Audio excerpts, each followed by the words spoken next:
Hello दोस्तों, नमस्कार। मैं सी प्रवीण गुप्ता नए वीडियो में आपका स्वागत करता हूँ। आज का जो हमारा वीडियो है वो है सरकार द्वारा 20 लाख करोड़ रुपए का जो राहत पैकेज दिया गया है उसके ऊपर। सरकार ने एक अभियान की शुरुआत की है जिसका नाम है आत्मनिर्भर भारत अभियान। इस अभियान के अंतर्गत हमारे जो लोकल प्रोडक्ट्स हैं उनकी हमें मार्केटिंग करनी है और उन्हें ग्लोबल बनाना है। आज का जो हमारा वीडियो है वो है 13 मई की प्रेस रिलीज़ के ऊपर आधारित। सरकार ने जो पैकेज घोषित किया है उसका साइज़ है 20 लाख करोड़ रुपए का और ये इंडिया की जीडीपी के लगभग 10% के बराबर है। सरकार चाहती है कि इस पैकेज का फ़ायदा ज़्यादा से ज़्यादा लोगों को मिले, इसलिए सरकार ने एमएसएमई की डेफिनेशन में थोड़ा सा चेंज किया है। पहले मैन्युफैक्चरिंग एंटरप्राइजेस जिसका इन्वेस्टमेंट 10 करोड़ तक था और सर्विस एंटरप्राइजेस जिसका इन्वेस्टमेंट 5 करोड़ रुपए तक का था, केवल वही इसमें शामिल होते थे। सरकार ने डेफिनेशन में चेंज किया, इन्वेस्टमेंट के साथ साथ टर्नओवर को भी इसकी डेफिनेशन में शामिल किया और मैन्युफैक्चरिंग और सर्विसेज जिसकी डेफिनेशन अलग अलग थी उसको सेम सिंगल कर दिया। और अब 20 करोड़ रुपए तक के इन्वेस्टमेंट वाले और 100 करोड़ रुपए से तक के टर्नओवर वाले व्यापारी इसमें शामिल हो पाएंगे। सबसे पहले सरकार ने घोषित किया है 3 लाख करोड़ रुपए का राहत पैकेज जिसमें एमएसएमई और बिजनेसेस को लोन दिया जाएगा।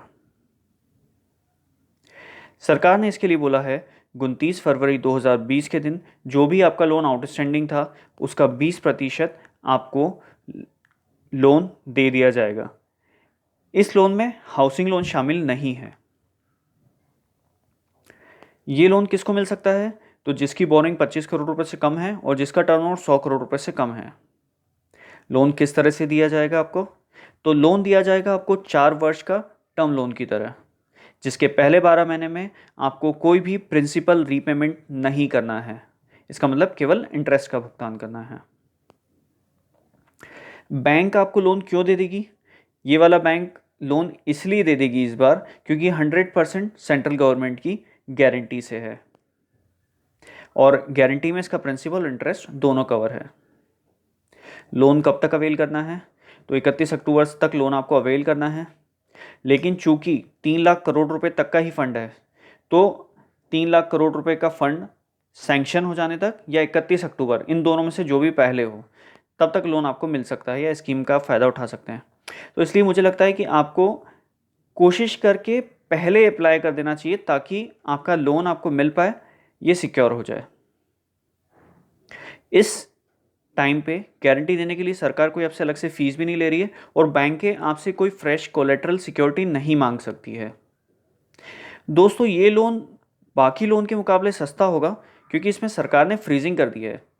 बैंक और फाइनेंशियल इंस्टीट्यूट्स के लिए सरकार ने बोल दिया है कि 9.25% से ज़्यादा वो इस पर ब्याज चार्ज नहीं कर सकते हैं और एनबीएफसीज के लिए बोल दिया है कि 14% से ज़्यादा वो लोग इसके ऊपर ब्याज चार्ज नहीं कर सकते हैं। जबकि नॉर्मली बैंकें इसके ऊपर 13-14% करती है और एनबीएफसी तो इस पर 25 से 30% चार्ज कर लेती है। तो इसलिए बहुत कम ब्याज पे वाला लोन मिल रहा है, तो इसलिए मुझे लगता है कि आपको अवेल कर भी लेना चाहिए ये। अच्छा, हम लोगों ने माल बना लिया, अब पैसे मिल गए सरकार से, हमने माल बना लिया, लेकिन अब मार्केट में देख रहे हैं तो कोविड के कारण सिचुएशन ऐसी है कि कोई भी व्यक्ति कोई नई चीज़ खरीदना ही नहीं चाह रहा है। आप मार्केट में जाओ तो जो व्यक्ति बस मेन बेसिक आवश्यकताओं पे ही खर्च कर रहा है, नई चीज़ों पे खर्च करने में आदमी सोच रहा है। तो सरकार ने एक काम किया है, सरकार ने बोला है कि 200 करोड़ रुपए तक की टेंडरिंग में हम सिर्फ लोकल टेंडरिंग करेंगे, ग्लोबल टेंडरिंग नहीं होगी। मतलब कोई भी फॉरेन की कंपनीज इसमें बिड नहीं कर पाएगी, केवल इंडियन कंपनी बिड करेगी। तो दोस्तों, इस तरह से आपको एक नया बाज़ार मिल जाएगा। अब हमने माल बना लिया था, माल सरकार को भेज दिया, 200 करोड़ रुपए तक का सरकार माल इंडिया से खरीदेगी तो मेक इन इंडिया भी प्रमोट होगा। अब लेकिन टेंशन आती है माल दे देने के बाद पेमेंट्स का क्या है? तो सरकार ने साफ किया है कि अगले 45 दिन के अंदर आपको जो पुराना आउटस्टैंडिंग है वो दे देंगे और साथ ही कोई भी आप बिल दोगे सेंट्रल गवर्नमेंट को या सेंट्रल गवर्नमेंट की पीएसयूज को तो वो 45 दिन में उसका भुगतान कर दिया जाएगा। कोविड चल रहा है दोस्तों, तो इसलिए मुश्किल है कि आप स्टॉल लगा पाएँ, सोशल डिस्टेंसिंग के कारण स्टॉल और फेयर्स लगाना बहुत मुश्किल होगा। तो सरकार एक ई मार्केट तैयार कर रही है जिससे आप आपके ब्रांड को प्रमोट कर पाओ। Sorry, EPF. सरकार ने बोला है कि ऐसी कंपनीज जहाँ 100 से कम एम्प्लॉय हो और जिसमें से 90% एम्प्लॉय की सैलरी 15,000 रुपये से कम है, उसके एम्प्लॉयर का 12% और एम्प्लॉय का 12%, ये वाला भुगतान सरकार खुद करेगी प्रधानमंत्री गरीब कल्याण पैकेज के अंदर। ये योजना पहले आ गई थी, पहले योजना 3 महीने के लिए थी सिर्फ, जिसमें मार्च अप्रैल मई शामिल थे। अब इसको बढ़ा के जून जुलाई और अगस्त तक कर दिया गया है। ऐसे लोग जो इस स्कीम में शामिल नहीं हो पा रहे उनके लिए क्या, तो उनके लिए सरकार ने बोला है कि अगले 3 महीने आप 12% की जगह केवल 10% की दर से आपका पीएफ कंट्रीब्यूशन करेंगे।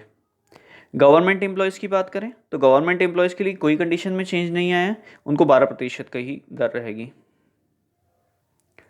इनकम टैक्स की ड्यू डेट्स में सरकार ने कुछ राहत दी है ताकि आपको थोड़ा समय मिल पाए आपके पेपर्स कंप्लीट करने में। 31 जुलाई को जो रिटर्न फाइल करने थे और ऑडिट वाले रिटर्न जो 31 अक्टूबर तक फाइल होने थे, उनकी डेट बढ़ाकर 30 नवंबर कर दी गई है।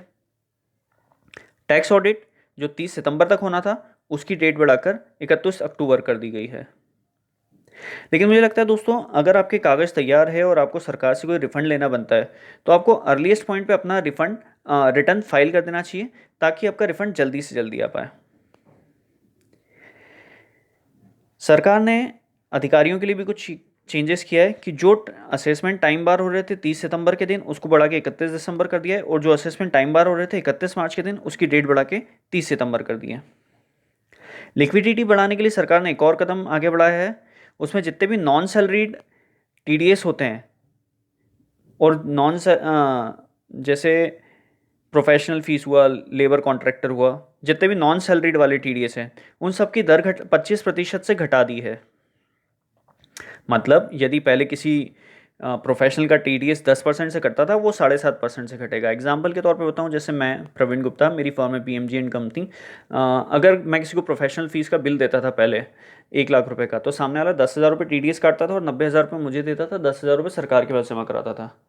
तो अब उसमें एक चेंज होगा कि अब वो 10% की जगह 7.5% से टीडीएस काटेगा। मतलब 1 लाख में से 92,500 रुपये मुझे देगा और 7,500 रुपये मेरे नाम से सरकार के पास जमा कराएगा। तो इस तरह से मुझे अतिरिक्त लिक्विडिटी मिलेगी। अच्छा, एक बात ध्यान देने योग्य ये है कि यदि आपने कहीं पैन नंबर नहीं दिया है, तो पहले 20% की दर से टीडीएस कटता था। वो 20% की दर में कोई परिवर्तन नहीं है, वो 20% की दर वहीं रहेगी नो पैन कंडीशन में।